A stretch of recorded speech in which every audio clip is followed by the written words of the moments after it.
Hello, and welcome to Secret X-Files, a place where hidden truths, forbidden theories, and the world's darkest mysteries finally come to light.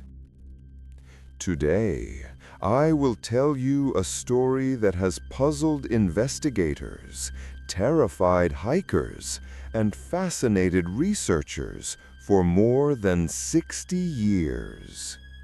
A story of 9 young explorers, a frozen mountain, and a night that left behind more questions than answers.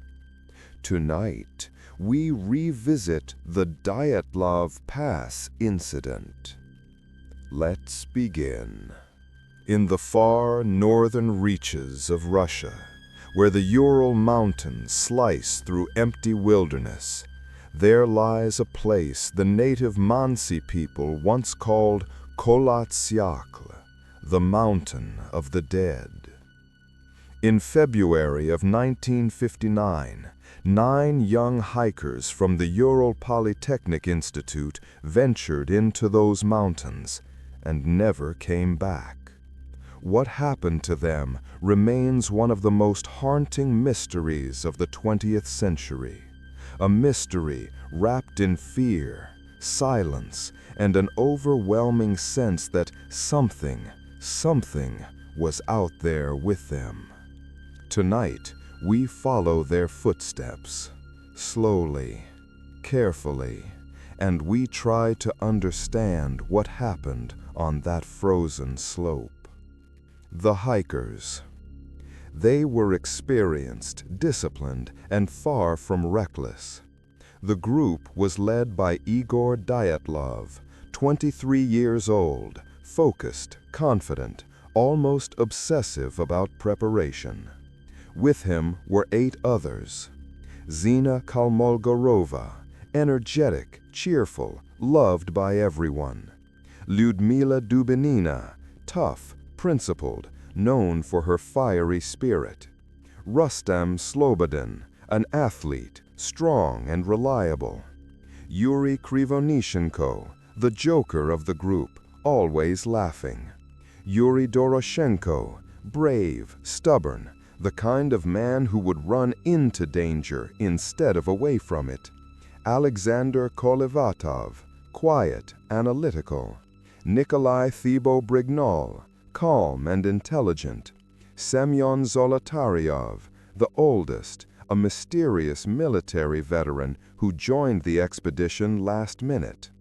9 people. 9 lives intertwined on a journey that should have brought them adventure, achievement, and a graduation certificate. Instead, it became something else entirely. The expedition begins. It was late January when the group departed from Sverdlovsk. They carried skis, heavy backpacks, diaries, cameras, and the pride of being among the Ural Polytechnic's best. Everything was documented, carefully. Even the weather, brutal, freezing, unforgiving, did not discourage them. On January 28th, however, the first misfortune struck. One member, Yuri Yudin, fell sick and returned home. His fate would later be described as the luckiest man alive. He would be the only one to survive. The remaining 9 pushed deeper into the wilderness. The last days. Their diaries paint a surprisingly light-hearted picture. They joked, they sang, they took photographs of each other posing in the snow. The cold was relentless, temperatures dropped below -30 degrees, but they pushed forward, determined to reach Otorin, a nearby mountain. Then, on February 1st, something changed. Tense. A fierce windstorm forced them off their planned route. They accidentally veered west toward Kolotsiakl, the Mountain of the Dead. Instead of correcting course and moving downhill into the safety of the forest, Igor Dyatlov made a decision that still baffles investigators. Tense, he led the group up the exposed slope, into the wind, into the open, into absolute vulnerability. They set up camp on the side of the mountain, their last camp. The night of the incident, whisper, suspense. Somewhere between 9 p.m. and midnight, something happened. Something that forced all 9 hikers to flee their tents, by cutting their way out from the inside. Something that made them run into the snow, barefoot, half-dressed, in temperatures that kill within minutes. Something that made trained, rational hikers behave with pure, unthinking terror. What was it? Tonight, we follow their footsteps. Slowly, carefully, and we try to understand what happened on that frozen slope. The Dyatlov Pass Incident, Part 2.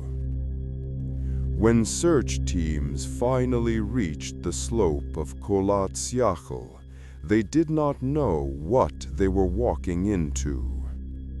At first, all they found was snow, icy wind, silence. And then, tent. The tent that should not exist. The Dyatlov group's tent was still standing, partially collapsed but standing, held in place by skis and poles, exactly as the hikers had left it. But something was terribly wrong. The entrance was closed. There were no signs of struggle outside. No footprints suggesting someone attacked them. And yet, tense, quiet. The fabric had been cut from the inside. Whatever forced the hikers to leave, they chose to escape by shredding their only shelter open with a knife. And they fled into the darkness of a Siberian winter night. Why? Footprints down the slope. From the tent, rescuers found a line of footprints descending the slope. Not chaotic, not running, just walking. 9 sets of tracks, spaced evenly, as if the hikers left in a single file. But many footprints were barefoot. Some showed only socks. One showed a single boot. No jackets, no protective clothing. Nothing but thin shirts, underwear, light ski trousers. These were experienced mountaineers. They knew the consequences of exposure. They never would have done this unless something terrified them more than the cold. But what? The first 2 bodies. Somber, slow. At the edge of the forest, almost a mile from the tent, rescuers found the first bodies. Yuri Doroshenko and Yuri Krivonishenko lay beneath a tall cedar tree. Their hands were scraped, the skin torn, as if they had climbed desperately, trying to escape something, or trying to see something. The branches above them were broken up to 15 feet high. Nearby, there was evidence of a small fire, a last attempt to cling to life in the brutal cold. Quiet, heavy. Both men were barefoot. Both had burns on their skin. Their clothing showed traces of radioactivity. And this was only the beginning. The bodies in the snow. Serious. Between the cedar tree and the tent, rescuers found 3 more hikers: Igor Dyatlov, Zina Kolmogorova, and Rustem Slobodin. All 3 appeared to be heading back toward the tent. All 3 died of hypothermia, except Slobodin, who had a fractured skull. But investigators noticed something strange. Tense, quiet. Despite temperatures far below freezing, none of the bodies were frozen in positions of panic or struggle. They seemed calm, as if disoriented, as if something clouded their minds. The last 4. Deep, dramatic. It took months until the spring thaw to find the last 4 bodies. They were discovered in a ravine buried under 12 feet of snow. And their injuries were unlike anything found in normal mountaineering accidents. Soft. Ludmila Dubinina had her ribs broken inward. A massive impact, like being hit by a car. Her tongue and part of her lips were missing. Semyon Zolotaryov also had severe chest trauma, so powerful it crushed bone but left no external wounds. Nikolai Thibault-Brignol had a fractured skull so violent, investigators compared it to being struck by a speeding vehicle. Alexander Kolovat had no visible trauma, but his clothing was found on others as if they redistributed warmth before dying. Quiet, unsettling. None of the injuries were consistent with a fight. None matched falling from a height. None matched an avalanche. And most disturbing of all, whisper. The force required to break their ribs and skulls was compared to a car crash. But there were no vehicles, and no sign of anything that could have delivered such blows. The official investigation. Slow, cold. When Soviet authorities finally closed the case, they offered a conclusion so vague, infamous. The hikers died due to a compelling natural force. Not an avalanche, not hypothermia, not a known cause, just, whisper, a compelling force. And the case was sealed for decades. The Dyatlov Pass Incident. Part 3. After the official report ended with the phrase, "a compelling natural force," people began asking questions. Hard questions. Questions the Soviet government did not want to answer. And so, theories began to form. Some rational, some deeply unsettling. We start with the natural explanations, the ones scientists still argue about today. The avalanche theory. The first and most common explanation is simple: an avalanche. The theory claims that a small slab of snow broke loose above the tent, startling the hikers, not killing them, just scaring them enough to flee downhill in the dark. But there are problems, huge problems. There were no signs of an avalanche at the site, no displaced snow, No debris field. No physical evidence whatsoever. The slope was too shallow for a real avalanche. And the injuries the final 4 hikers suffered were far beyond what a small slab collapse could cause. Most experts quietly admit, an avalanche simply does not fit. The katabatic wind theory. The next theory is known as katabatic wind, a violent, sudden windstorm that can strike without warning.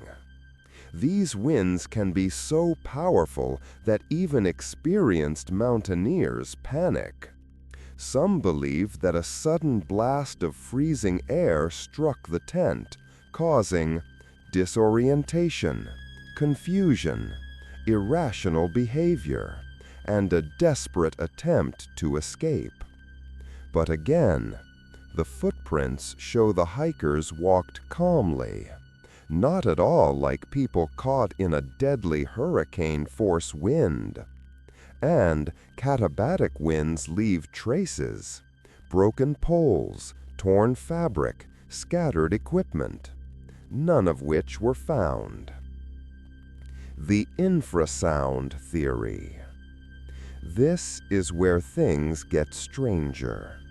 Some researchers believe the wind around the mountain created a rare atmospheric phenomenon known as infrasound, low-frequency vibrations that humans cannot consciously hear, but the body feels them deeply.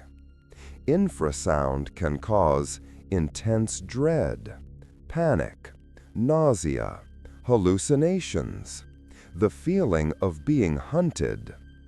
This theory suggests the hikers experienced a wave of terror so overwhelming that they fled the tent without thinking, leaving behind boots, jackets, and common sense. But tense, reflective. It might explain their behavior, their confusion, the calmness of their footprints. But it still cannot explain the massive internal injuries found on the last 4 bodies. Infrasound doesn't break ribs. It doesn't crush skulls.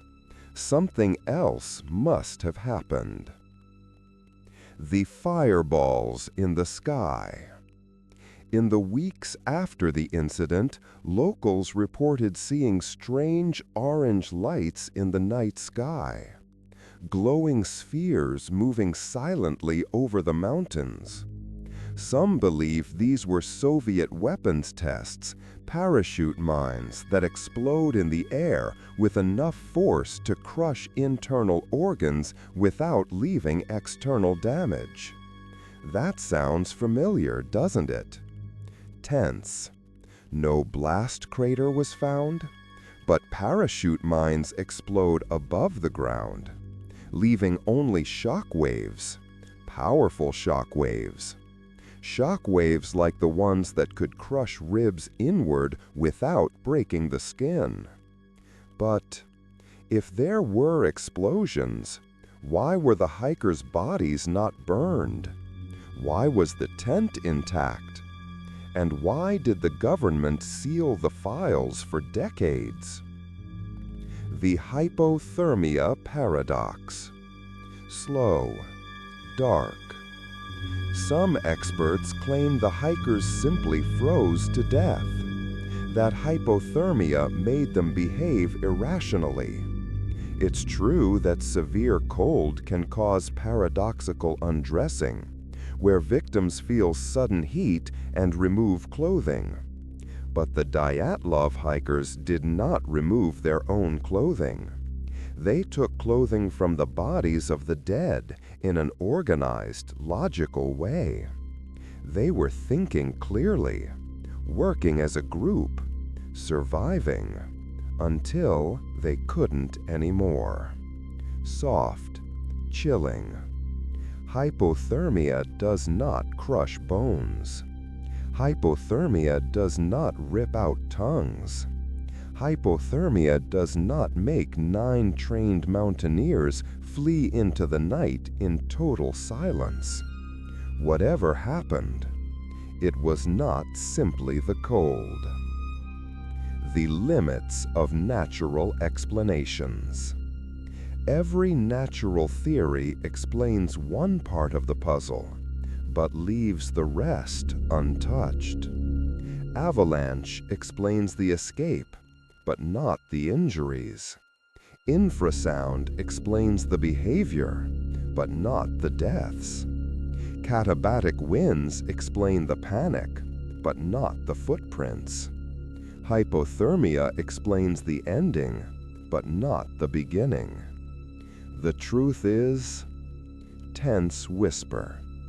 None of the natural explanations fit the entire picture, which leads us to the darker theories, the ones investigators whispered about behind closed doors, the ones the Soviet government refused to discuss.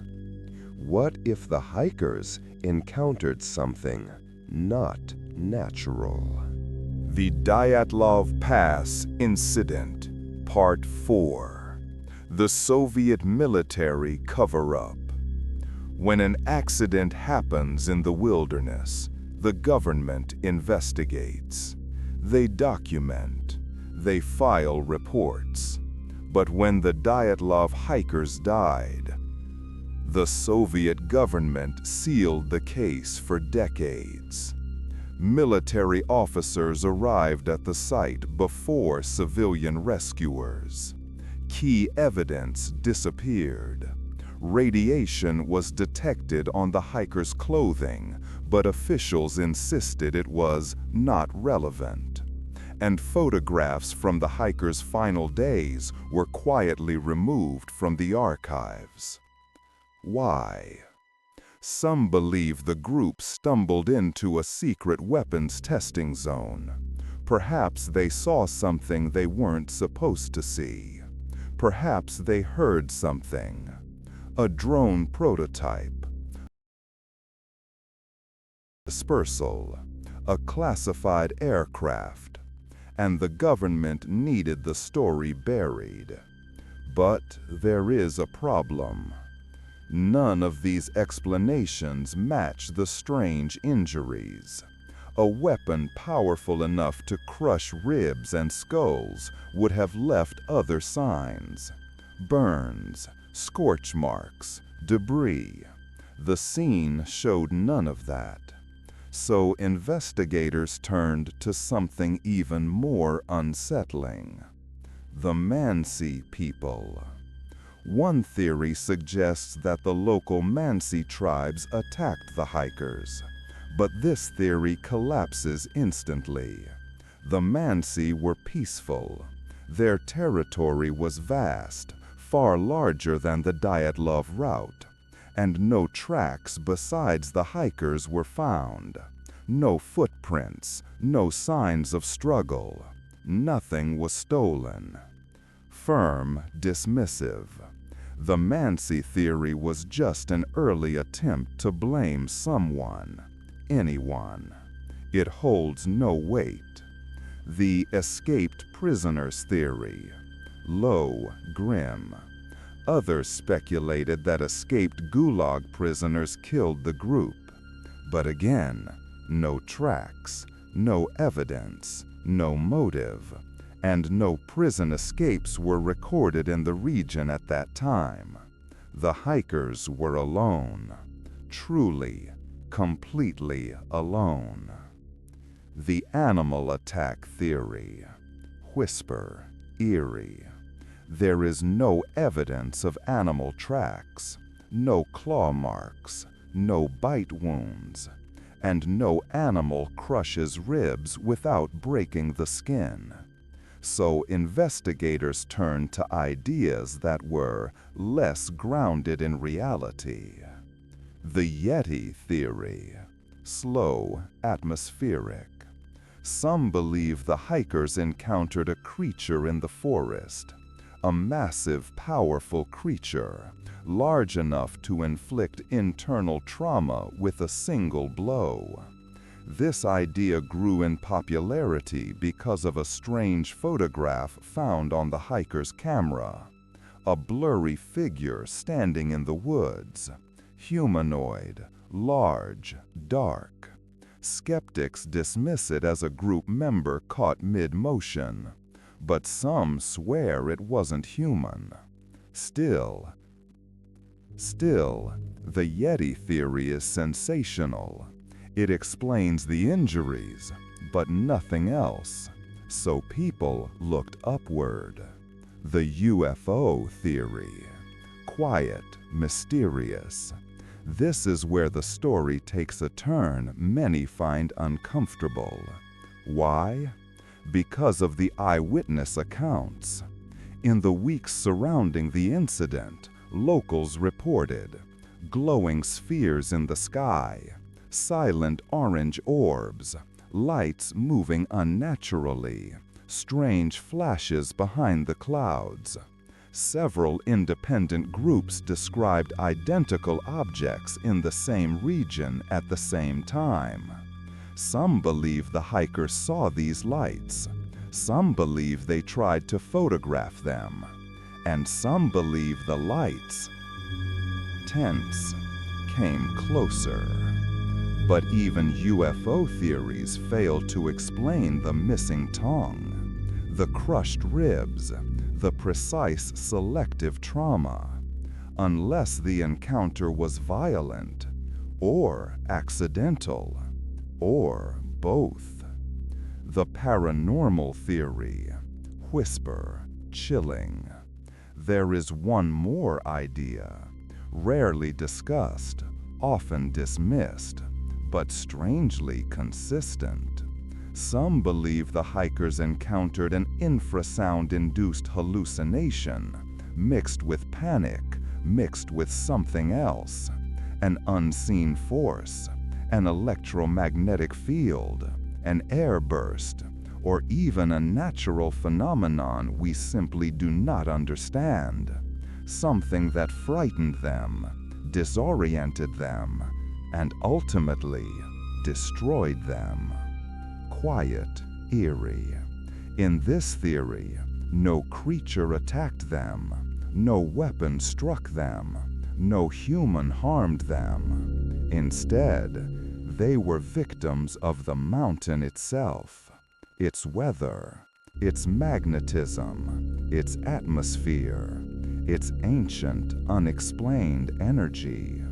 A force that crushed bodies, erased logic, and drove 9 brilliant hikers into the night to die one by one.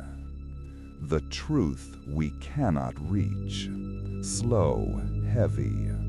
Each theory explains a piece of the puzzle, but none explain everything.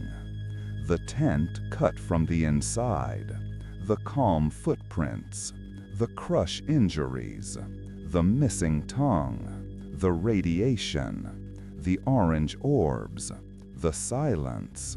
Whatever happened on that mountain, it was not simple, it was not clean, and it was not fully understood. Something pushed them out of that tent. Something chased them into the darkness. Something ended their lives. What that something was remains unknown. The Dyatlov Pass Incident, Part 5. The Return to the Mountain. Years after the tragedy, rescuers, investigators, and even tourists returned to the Dyatlov Pass. They walked the same paths. They camped on the same slopes. They watched the same endless Siberian night swallow the horizon. And all of them said the same thing. There is something wrong with that place. Not supernatural, not magical, just wrong. A feeling as if the air itself is too heavy, as if the silence presses against your skin, as if the mountain remembers what happened and wants you to remember too. The families that never received answers. For decades, the families of the hikers begged for the truth. They wrote letters, they visited ministries, they asked to see the sealed documents. Most requests were ignored. Some were quietly denied. Others were lost. Parents died without knowing what killed their children. Siblings grew old, still searching for answers.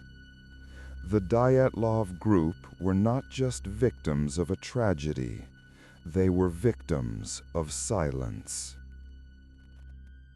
The government's final word. In recent years, Russian authorities reopened the investigation. They concluded, again, that the hikers died because of an avalanche. But experts immediately pointed out the same flaws that existed in the 1950s. No avalanche markers, no displaced snow, no matching trauma, no environmental evidence. The new conclusion felt like an attempt not to answer the mystery, but to end it, quietly, cleanly, without controversy. But the Dyatlov Pass does not allow easy explanations. What the evidence suggests. If we piece together all physical evidence, all scientific theories, all witness accounts, one pattern emerges. Whatever forced the hikers out of the tent was sudden, was terrifying, was silent, and came from outside. Whatever killed the final 4 hikers delivered massive internal trauma without external damage, consistent with a blast wave or pressure wave. And whatever happened that night left the tent intact, left the forest undisturbed, left the snow unbroken, and left 9 trained mountaineers powerless. No single theory explains all of this, but taken together, the incident feels like a collision of multiple forces. Something that terrified them, something that disoriented them, something that later struck them with enormous physical power. A chain of events so rare, so precise, so brutally timed, that it has never been documented before and has never happened again. The legacy of the Dyatlov Pass. Calm, philosophical. Every year, new theories appear. Documentaries, books, and researchers offer fresh angles. But the truth remains buried beneath snow and silence. The Dyatlov Pass has become more than a place. It is a symbol of fear, a symbol of unanswered questions, a symbol of what happens when nature, secrecy, and the unknown overlap. And it forces us to ask a question that echoes long after the story ends. Do we truly understand the world we live in?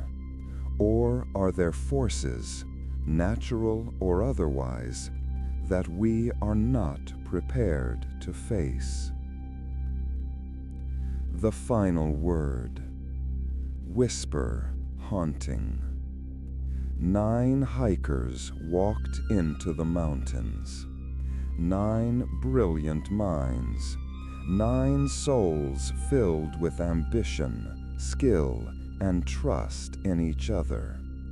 They left behind footprints, photographs, and a mystery that refuses to die. More than 60 years later, one truth remains. Something happened on that mountain. Something powerful. Something terrifying. Something we still cannot explain. And until the day the snow gives up its secrets, the Dyatlov Pass will remain one of the greatest unsolved mysteries on Earth.